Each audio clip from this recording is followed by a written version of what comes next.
प्रिय छात्रों, हिंदी के इस शिक्षण सत्र में आपका हार्दिक स्वागत है। आज हम गद्य खंड के अंतर्गत मित्रता पाठ के 7वें एवं अंतिम भाग का अध्ययन करेंगे। प्रस्तुत अंश में लेखक ने बुरी संगत से बचने का संदेश दिया है। लेखक का मानना है कि यदि हम एक बार बुराई के चंगुल में फंस जाएंगे तो धीरे धीरे उसी के अभ्यस्त हो जाएंगे और हमारा अपना स्वयं का विवेक कुंठित होकर नष्ट हो जाएगा। अतः बुरे लोगों की संगत से बचने में ही भलाई है। गद्यांश देखें। इंग्लैंड के एक विद्वान को युवावस्था में राज दरबार में जगह नहीं मिली। इस पर जिंदगी भर वह अपने भाग्य को सराहता रहा। बहुत से लोग इसे अपना बड़ा दुर्भाग्य समझते, पर वह अच्छी तरह जानता था कि वहाँ वह बुरे लोगों की संगत में पड़ता तो उसकी आध्यात्मिक उन्नति में बाधक होते।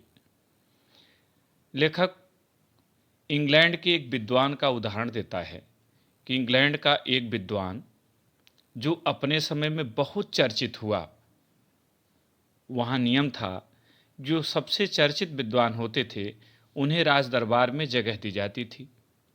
संयोग से उसे राज दरबार में जगह नहीं मिली। इस पर वह जिंदगी भर अपने भाग्य की सराहना करता रहा, सराहता, प्रशंसा करता। बहुत से लोग ऐसे होंगे जो इसे अपना दुर्भाग्य समझेंगे कि इतना योग्य होने पर भी उन्हें वह पद प्राप्त नहीं हुआ। किंतु वह विद्वान यह अच्छी तरह जानता था कि वहाँ वह बुरे लोगों की संगत में पड़ता जो उसकी आध्यात्मिक उन्नति में बाधक होते, रुकावट बनते। बहुत से लोग ऐसे होते हैं जिनके घड़ी भर के साथ से भी बुद्धि भ्रष्ट हो जाती है, क्योंकि उतने ही बीच में ऐसी ऐसी बातें कही जाती हैं जो कानों में न पड़नी चाहिए। चित्त पर ऐसे प्रभाव पड़ते हैं जिससे उसकी पवित्रता का नाश होता है। लेखक कहता है कि बहुत से लोग ऐसे होते हैं कि उनकी कुछ देर की संगत भी व्यक्ति के बुद्धि को नष्ट कर देती है, क्योंकि अच्छी बातों की अपेक्षा बुरी बातों का प्रभाव मस्तिष्क पर जल्दी पड़ता है और अधिक देर तक रहता है। इसलिए ऐसे लोग थोड़ी ही देर में ऐसी ऐसी बातें कह डालते हैं जो भले व्यक्ति के सुनने योग्य नहीं होती और न ही भले व्यक्ति के कहने योग्य होती हैं। ये बातें मन की पवित्रता को नष्ट कर देती हैं। बुराई अटल भाव धारण करके बैठती है। बुरी बातें हमारी धारणा में बहुत दिनों तक टिकती हैं। धारणा, मान्यता, विचार। लेखक कहता है कि बुरी बातें अधिक समय तक हमारे मस्तिष्क में रहती हैं, जगह बना लेती हैं और जल्दी ही हमारे मस्तिष्क में ये बैठ भी जाती हैं। हमारे मन में इनके प्रभाव से बुरे विचार भी आने लगते हैं। वास्तव में मस्तिष्क पर इनका बड़ा अस्थायी प्रभाव पड़ता है। इस बात को प्रायः सभी लोग जानते हैं कि भद्दे व फूहड़ गीत जितनी जल्दी ध्यान पर चढ़ते हैं उतनी जल्दी कोई गंभीर या अच्छी बात नहीं।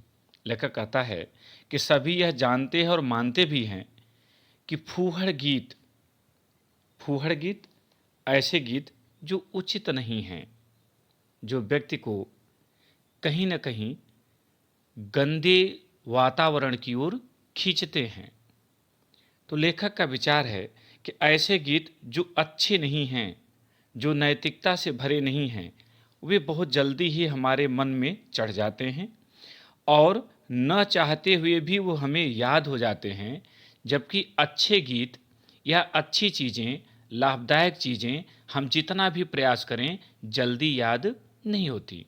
तात्पर्य यह कि ऐसे गीत जो अश्लील हैं, भद्दे हैं, व्यक्ति के जुबान पर बहुत जल्दी आ जाते हैं, जबकि लाभदायक चीज़ें जल्दी उसके जुबान पर नहीं आती। इसलिए ऐसे दुर्गुणों से बचने का प्रयास करना चाहिए। लेखक कहता है कि एक बार एक मित्र ने मुझसे कहा कि उसने बचपन में कहीं से एक बुरी कहावत सुन पाई थी जिसका ध्यान वह लाख चेष्टा करके कि न आए, पर वह बार बार आता है। जिन भावनाओं को हम दूर रखना चाहते हैं, जिन बातों को हम याद करना नहीं चाहते, वे बार बार हृदय में उठती हैं और बेधती हैं। अतः तुम पूरी चौकसी रखो, ऐसे लोगों को कभी साथी न बनाओ जो अश्लील, अपवित्र, फूहड़ बातों से तुम्हें हंसाना चाहे। लेखक कहता है कि मेरे एक मित्र ने मुझे बताया कि बचपन में कहीं से उसने एक ऐसी कहावत सुनी थी जो उचित नहीं थी। वह बार बार चेष्टा करता था कि यह कहावत उसे याद न आए, किंतु ऐसा करने पर भी वह उन्हें रोक नहीं पाता था और वे उसे गाहे बगाहे याद आ ही जाती थी। कारण यह है कि जो बातें उचित नहीं हैं, अश्लील हैं, वो मन को बहुत जल्दी प्रभावित करती हैं। अतः पूरी चौकसी, चौकसी माने सावधानी, सतर्कता रखो। किसी को भी कभी ऐसा साथी न बनाओ जो अश्लील, अपवित्र, फूहड़ बातों से, भद्दे मजाक से तुम्हें हंसाकर तुम्हारा मनोरंजन करना चाहें, क्योंकि यदि एक बार ऐसा हो गया तुम बच नहीं पाओगे। लेखक कहता है सावधान रहो। ऐसा ना हो कि पहले पहल माने आरंभ में तुम इसे एक बहुत सामान्य बात समझो और सोचो कि एक बार ऐसा हुआ फिर ऐसा न होगा, अथवा तुम्हारे चरित्र बल आत्मिक बल का ऐसा प्रभाव पड़ेगा कि ऐसे बातें बकने वाले आगे चलकर आप सुधर जाएंगे। बकने वाले, फालतू बोलने वाले। लेखक कहता है कि आपको पूरी सावधानी रखनी चाहिए। यह कभी नहीं सोचना चाहिए कि चलिए भाई ये तो सामान्य बात है, एक बार ऐसा हुआ है, आगे नहीं होगा, या मेरी आत्मा में इतना बल है, मैं इतना चरित्रवान हूँ कि फालतू बात कहने वाले लोग आगे स्वयं सुधर जाएंगे। लेखक कहता नहीं, ऐसा नहीं होगा। जब एक बार मनुष्य अपना पैर कीचड़ में डाल देता है तब फिर यह नहीं देखता कि वह कहाँ और कैसी जगह पैर रखता है।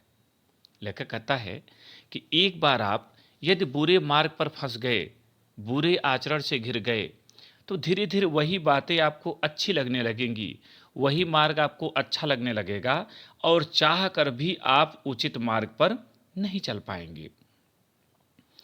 धीरे धीरे उन बुरी बातों में अभ्यस्त होते होते तुम्हारी घृणा कम हो जाएगी।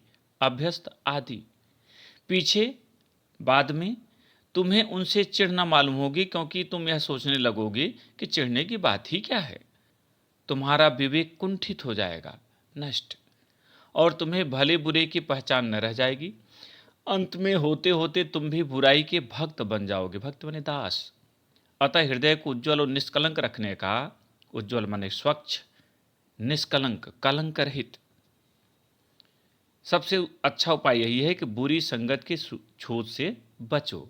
यह पुरानी कहावत है। यहाँ तक अर्थ देख लें। लेखक कहता है कि यदि आप यह सोचते हैं कि बुरे आचरण करने वाले आपके आचरण से प्रभावित होकर सुधर जाएंगे तो यह उचित नहीं है, क्योंकि कभी कभी ऐसे लोग प्रभावित करके आपके आचरण को भी नष्ट कर सकते हैं।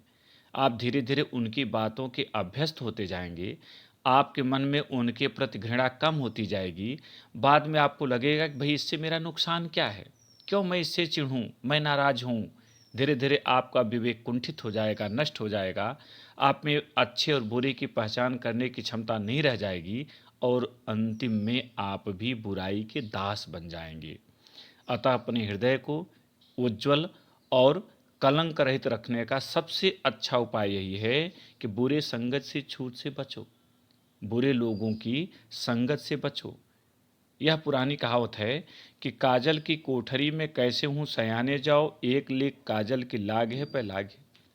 लेखक कहता काजल की कोठरी में कैसा ही सयानो माने चतुर, कितना भी चतुर व्यक्ति जाए, किंतु काजल की अगर एक लीक उसे लग गई तो फिर बाकी लीक लगती जाएगी, वह उनसे अपनी रक्षा नहीं कर सकता। कारण यह है कि जब तक आप कीचड़ में पैर नहीं रखते तब तक तो आप उससे बचते हैं, किंतु जैसे ही कीचड़ में पैर रख देते हैं तो सोचते हैं अब तो कपड़े धुलने ही पड़ेंगे, तो बाहर बाहर जाने से क्या मतलब, बीच सड़क से ही चले चलते हैं। इसी तरह से बुराई भी है।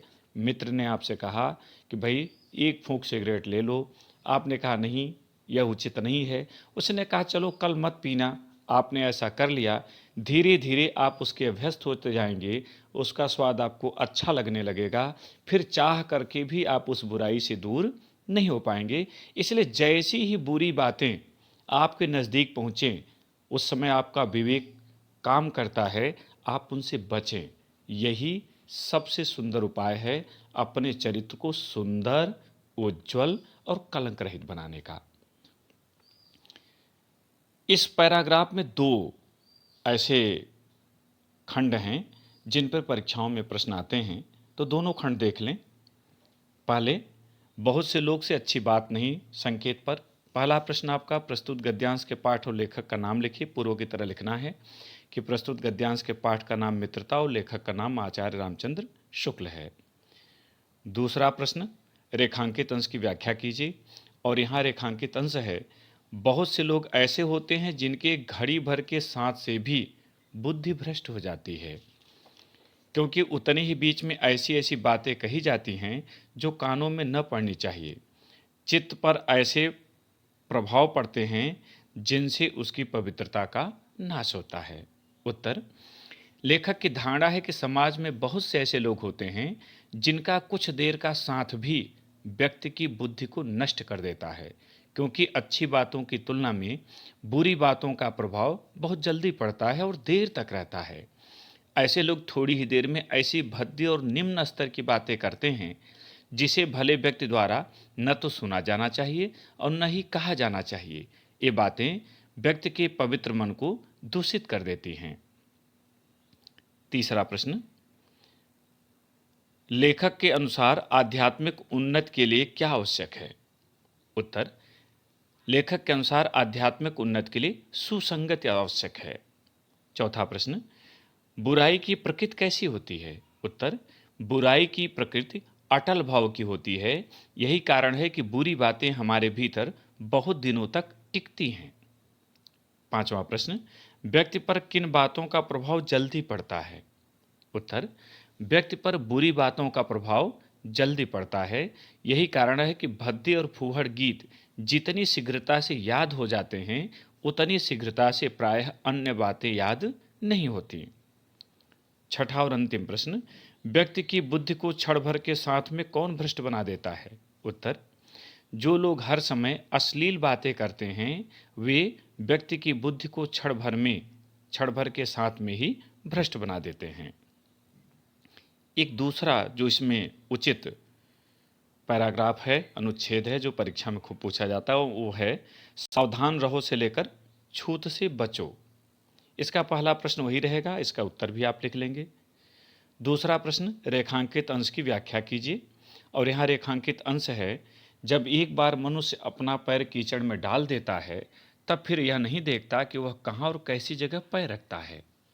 उत्तर, लेखक का विचार है कि मनुष्य एक बार जब गलत मार्ग पर चल पड़ता है, तब वह यह सोचना बंद कर देता है कि इस कार्य से उसकी कितनी बदनामी होगी, इससे उसकी सामाजिक प्रतिष्ठा और चरित्र का कितना पतन हो सकता है। तीसरा प्रश्न, कीचड़ में पैर डालने से क्या तात्पर्य है? उत्तर, कीचड़ में पैर डालने से तात्पर्य बुराई में प्रवेश करने से है, बुरे मार्ग को ग्रहण करने से है। चौथा प्रश्न, हमारी घृणा बुरे लोगों से कब कम हो जाती है? उत्तर, हमारी घृणा बुरे लोगों से तब कम हो जाती है जब हम निरंतर ऐसे लोगों के संपर्क में रहते हैं और उनकी बुरी बातों के अभ्यस्त हो जाते हैं। पांचवा प्रश्न, बुरी संगत से व्यक्ति को क्या हानि हो सकती है? उत्तर, बुरी संगत से व्यक्ति का विवेक कुंठित हो जाता है, उसे भले बुरे की पहचान नहीं रह जाती। अंतिम प्रश्न, लेखक ने हृदय को उज्ज्वल और निष्कलंक रखने का क्या उपाय बताया है? उत्तर, लेखक ने हृदय को उज्ज्वल एवं निष्कलंक रखने के लिए व्यक्ति को बुरी संगत से बचने का उपाय बताया है। प्रिय छात्रों, मित्रता पाठ आज समाप्त हुआ। आप इनके प्रश्नों और उनके उत्तरों को अपनी उत्तर पुस्तिका में लिखें और अभ्यास करें। बहुत बहुत धन्यवाद।